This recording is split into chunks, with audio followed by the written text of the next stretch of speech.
क्या आपको लगता है कि राजनीति और भ्रष्टाचार एक ही सिक्के के दो पहलू हैं? अगर हाँ, तो आज की ये लिस्ट आपकी सोच हिला देगी। क्योंकि आज हम बात करेंगे बीजेपी के उन 10 नेताओं की जिन पर आज तक भ्रष्टाचार का एक भी ऐसा दाग नहीं लगा जो टिक पाया हो। और यकीन मानिए, कुछ नाम सुनकर आप मुस्कुराएंगे, कुछ सुनकर आंखें नम हो जाएंगी।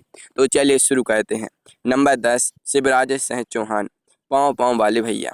मध्य प्रदेश के 10 साल तक मुख्यमंत्री, अभी केंद्रीय कृषि मंत्री, और लोग इन्हें क्या कहते हैं? मामा। सोचिए जरा, 18 साल तक सत्ता की चाबी हाथ में रही, एक पूरा राज्य इनके इशारे पर चलता था, लेकिन घमंड रत्ती भर भी नहीं। एक बार विपक्ष ने डंपर घोटाले का खूब शोर मचाया, जांच हुई और शिवराज जी उससे ऐसे साफ निकले जैसे धुला हुआ कांच, एक धब्बा नहीं। आज भी वो अपने पैतृक गांव के घर को अपना असली घर मानते हैं। लाडली बहना जैसी योजनाओं से करोड़ों महिलाओं का दिल जीता, लेकिन अपनी जेब कभी नहीं भरी।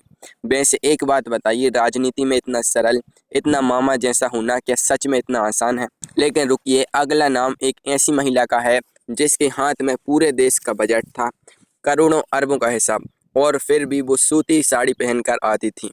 सोचकर ही हैरानी होती है ना। नंबर 9, निर्मला सीतारमण। सूती साड़ी में बजट। भारत की पहली पूर्णकालिक महिला वित्त मंत्री, जिनके हाथ में देश का पूरा बजट होता है, करोड़ों अरबों का हिसाब।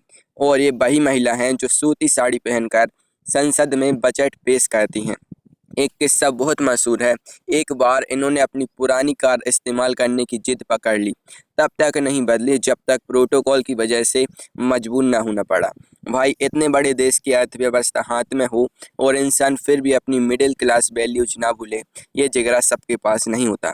अब जरा सोचिए, अगर कोई नेता पहले सिर्फ एक सरकारी अफसर हो और फिर अपनी जुबान की ताकत से पूरी दुनिया को चुप करा दे, तो उसका नाम क्या होगा? जवाब आ रहा है अगले नंबर पर। Number 8, S Jaishankar. पहले एक आईएफएस अफसर, आज भारत के सबसे पावरफुल विदेश मंत्री। ये वही शख्स है जिन्होंने यूक्रेन युद्ध के दौरान पूरी दुनिया को भारत का लोहा मनवाया। जब यूरोप ने दोहरे मापदंड दिखाए, तो जयशंकर जी ने ऐसा जवाब दिया कि पूरा हाल खामोश हो गया।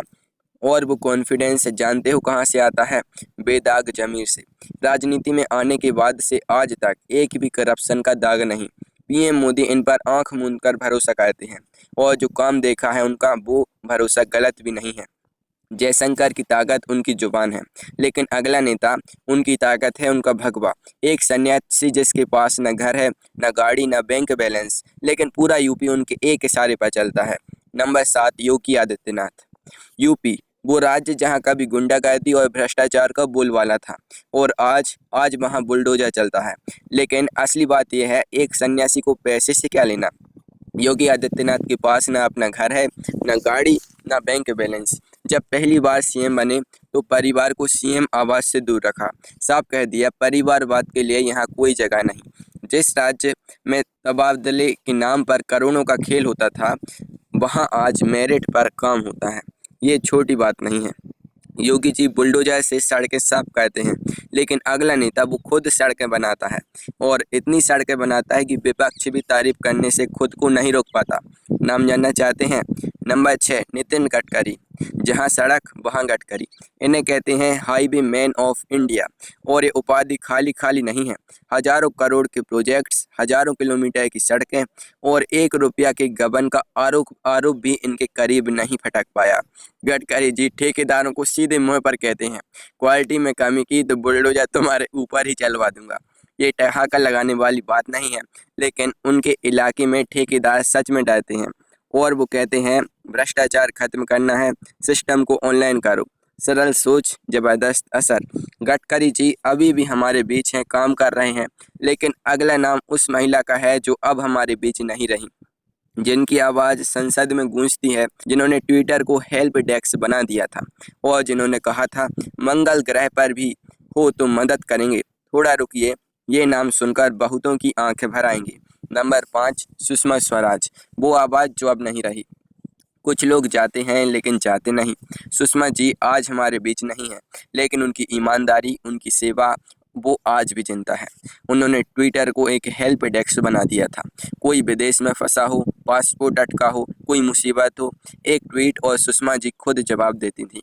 बिना किसी सिफारिश के, बिना किसी पैसे के। किसी ने एक बार मजाक में लिखा, मंगल ग्रह पर फंस जाऊं तो? सुषमा जी ने जवाब दिया, वहां भी हो तो मदद करेंगे। उनकी संपत्ति उनकी मृत्यु के समय वही थी जितनी एक सच्चे इंसान की होनी चाहिए। क्या आपको याद है वो ओजस्वी आवाज़ जो संसद में गूंजती थी, जो एक बार सुनी भूली नहीं जाती? सुषमा जी ने दिल्ली की सत्ता संभाली, लेकिन अगला नेता एक ऐसे छोटे से राज्य से आता है जिसे लोग सिर्फ बीच और कैसीनो के लिए जानते हैं। आईआईटी से पढ़ा, मुख्यमंत्री बना, रक्षा मंत्री बना और फिर भी स्कूटर नहीं छोड़ा। नंबर 4, मनोहर पर्रिकर, आईआईटी से सीएम तक स्कूटर पर। आईआईटी बॉम्बे से पढ़े, गोवा के मुख्यमंत्री बने, रक्षा मंत्री बने और फाइलें लेकर बस में सफ़र करते थे। हाँ, आपने सही सुना, मुख्यमंत्री होते हुए स्कूटर पर निकलते थे, सड़क किनारे ठेले पर चाय पीते थे, कोई दिखावा नहीं, कोई काफिला नहीं। और जब कैंसर ने जकड़ लिया तब भी वो आए, नाक में नली लगाकर, और पूछा, हाउस द जोश। यार, ऐसे इंसान बार बार नहीं आते। उनके विरोधियों के पास भी उनके खिलाफ बोलने को कुछ नहीं था। सोचिए कितनी बड़ी बात है। पर्रिकर साहब ने सादगी से जीना सिखाया और अब जो नेता आ रहा है उसने बीजेपी को जीतना सिखाया। इन्हें कहते हैं पार्टी का चाणक्य। धारा 370, राम मंदिर, सीएए जो दशकों से सपना था, इन्होंने हकीकत बनाया। लेकिन इतनी ताकत होने के बाद भी निजी ईमानदारी पर कभी एक सवाल नहीं उठा। नंबर 3, अमित शाह। धारा 370 हटाना, राम मंदिर, एनआरसी, सीएए जो बीजेपी ने दशकों से वादा किया था, अमित शाह ने उसे जमीन पर उतारा। इन पर राजनीतिक हमले खूब हुए, केस हुए, विरोधियों ने हर तरफ से घेरने की कोशिश की, लेकिन पैसे की धांधली, संपत्ति का घोटाला एक बार भी नाम नहीं आया। 24 घंटे राजनीति जीते हैं, देर रात तक दफ्तर में काम करते हैं, पूरा फोकस सिर्फ एक चीज पर, डिलीवरी। पार्टी के लिए जीते हैं, पार्टी के लिए खाते हैं, यही उनकी पहचान है। अमित शाह बीजेपी के चाणक्य हैं, लेकिन नंबर 2 पर वो शख्स है जिनके बिना बीजेपी का इतिहास ही नहीं लिखा जा सकता, जिन्हें उनके दुश्मन भी प्यार करते हैं, जिन्हें एक वोट से सरकार गिरने पर भी एक संसद नहीं खरीदा। कौन थे वो? चलिए मिलते हैं।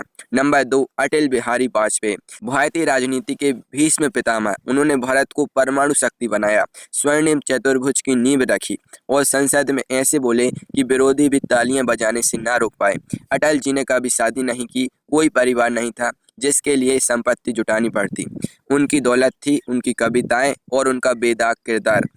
जब उनकी सरकार सिर्फ एक वोट से गिरी तो उन्होंने एक भी सांसद नहीं खरीदा, सीधा इस्तीफा दे दिया और जाते जाते कहा, सत्ता का खेल तो चलेगा, सरकारें आएंगी जाएंगी, पार्टियां बनेंगी बिगड़ेंगी, लेकिन यह देश रहना चाहिए। क्या आज के दौर में ऐसा कोई नेता दिखता है आपको? अटल जी नंबर 2 पर हैं, तो नंबर 1 कौन है? वो नाम जो आज पूरी दुनिया जानती है, वो चेहरा जिसने कहा था, ना खाऊंगा ना खाने दूंगा। 25 साल सत्ता के शिखर पर और आज तक एक भी करप्शन चार्ज नहीं। जानते हो कौन है? बस 10 सेकंड और। नंबर 1, नरेंद्र मोदी। 13 साल गुजरात के सीएम, 12 साल से देश के पीएम, करीब 25 साल सत्ता के शिखर पर और एक भी करप्शन चार्ज नहीं जो टिक पाया हो। इनकी मां जब तक जीवित रहीं एक साधारण घर में रहीं, पीएम हाउस में नहीं, कोई रिश्तेदार सरकारी टेंडर में नहीं, कोई करीबी अपना कारोबार नहीं चमका रहा। नोटबंदी हो या जीएसटी, फैसले कड़े थे, विवादित भी रहे, लेकिन नियत काले धन पर लगाम लगाने की। मोदी जी ने एक बात साबित की है, अगर टॉप पर बैठा इंसान ईमानदार हो तो पूरा सिस्टम सुधर सकता है।